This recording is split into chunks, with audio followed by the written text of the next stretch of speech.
a partir de 89 e já a partir de 84, a partir dos anos 80, com a formação do PT, toda uma nova elite política se emerge no Brasil, né?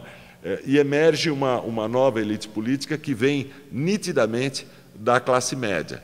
É uma elite política formada por sindicalistas, formada por antigos estudantes que constituíram partidos de esquerda, né? Constituída por lideranças de movimentos sociais mais ou menos ligadas à igreja, e esse novo setor da elite se incorpora às antigas elites, que não são tão antigas assim também, porque elas circulam bastante. Se procurar a biografia de algumas das principais lideranças do Congresso Nacional nos últimos anos, vai se ver que são pessoas que vieram de baixo, né? Vai se ver que são pessoas de origem humilde, né? De famílias pobres, e que subiram na vida, se tornando parte dessa elite brasileira, dessa elite política brasileira que circula muito, né? Os paletós de corte mal feito, que são tão típicos da paisagem do Congresso Nacional, eles indicam alguma coisa. Eles indicam uma elite adventícia, uma elite nova, uma elite em permanente circulação e que, em grande parte, veio de baixo. O que significa que vir de baixo por si mesmo não é uma garantia de renovação política. Uma elite pode vir de baixo e conservar os hábitos, as tradições e os critérios de conduta de elites anteriores, dos proprietários de terra, das elites tradicionais. Ou seja, uma elite nova e que veio de baixo pode ser tradicional. Nós estamos diante, mais uma vez, de um tema recorrente na sociologia e na história do Brasil, que é o tema da modernização do atraso, de como o atraso se moderniza, de como a modernidade reproduz, reitera o atraso, né? A modernização do atraso, ela é particularmente importante para esse tema quando se trata da modernização do clientelismo e do patrimonialismo. Raimundo Faoro escreveu uma obra clássica que permanece extremamente atual, chamada Os Donos do Poder, onde ele procura mostrar como as elites tradicionais brasileiras se inspiravam no mundo da Península Ibérica, e em particular no mundo português, e a partir dessa inspiração no mundo português, essas elites trazem para o Brasil os processos de clientelismo e de patrimonialismo tão comuns na Península Ibérica e em Portugal, no Portugal da Idade Moderna. Os Donos do Poder diz essencialmente uma coisa que se tornou lugar comum, ainda bem que se tornou lugar comum. De vez em quando a sociologia fala verdades tão básicas que elas se tornam verdades comuns e todo mundo começa a repetir coisas que a sociologia de mais alta qualidade falou algum dia. O que o Raimundo Faoro disse foi que no Brasil, como no Portugal da Idade Moderna, o Estado se transformava numa extensão da fazenda. O Estado se transforma numa extensão da propriedade fundiária.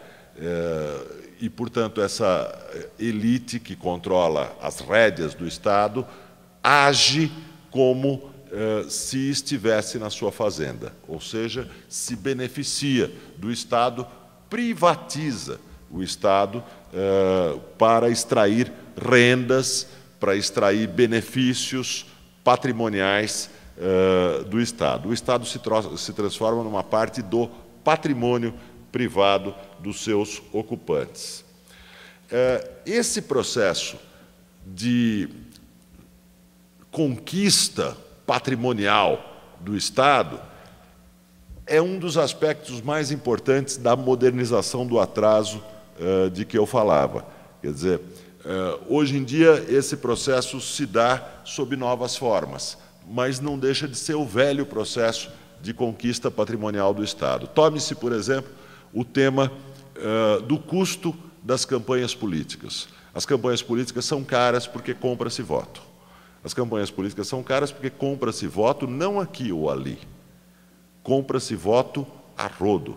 Compra-se voto como procedimento habitual. Se conversar com algum deputado estadual, deputado federal, vereador, com alguma pessoa franca que esteja disposta a falar de campanhas políticas e que tenha experiência numa longa carreira política, ele vai dizer qual é o custo do voto em diferentes municípios, em diferentes lugares, né? Quanto custa cada voto? Existe um preço do voto. É claro que nem todo mundo vota mediante um preço. É claro que esse não é um processo que atinge o conjunto do eleitorado, mas esse é um processo muito amplo. Esse é um processo muito mais amplo do que geralmente se pensa, e quando se fala em custos de campanha, o que se inclui não é apenas o custo do programa de televisão, o custo do marqueteiro, que são os custos que tradicionalmente se pensa. Esses custos, eles são geralmente sobreestimados, eles são superestimados, porque eles incluem, englobam e ocultam o custo de cada voto, né? E isso eu não falo do sertão do Nordeste, eu não falo de nenhum lugar extremamente distante, eu falo de municípios do Rio, de São Paulo, das periferias das capitais do Rio e de São Paulo. Muita gente fala que uma solução para esse problema das campanhas políticas é o financiamento público de campanha, o que colocaria uma limitação nos gastos de campanha e, portanto, geraria procedimentos menos corruptos de conquista de clientelas eleitorais. Eu não acredito nisso. Eu acho que o financiamento público de campanha representaria um duplo financiamento de campanha, um financiamento público para o Caixa 1 e um financiamento privado de campanha para o Caixa 2. Não me parece que esse tipo de problema tenha uma solução tão simples, né?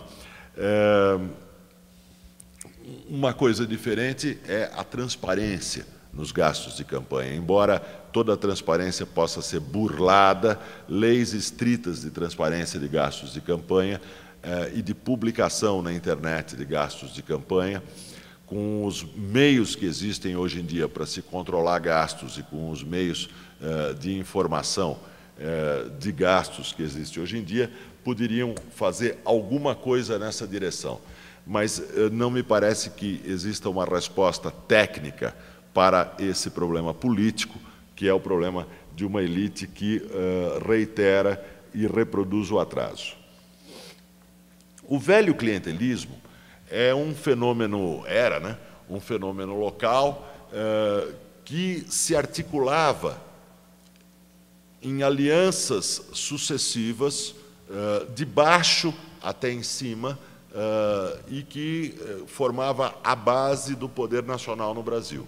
Então, os coronéis locais faziam as suas alianças locais e regionais, geravam uma rede de alianças estadual, e essas redes de alianças estaduais baseadas no clientelismo local davam origem às candidaturas nacionais. O sistema do café com leite, no começo do século XX, pelo qual Rio e São Paulo e Minas Gerais se alternavam no poder federal, esse sistema do café com leite, ele tinha uma ampla base, que era essa rede de alianças entre coronéis locais. Isso não existe mais. Isso não existe mais porque o Estado brasileiro se centralizou. Hoje em dia, não é mais o poder local que se organiza em pirâmide e dá origem a um poder nacional. Hoje é o contrário. Hoje é um poder nacional que gera, né, as suas extensões, os seus braços, a sua ação local. Isso quer dizer o seguinte: o clientelismo se federalizou.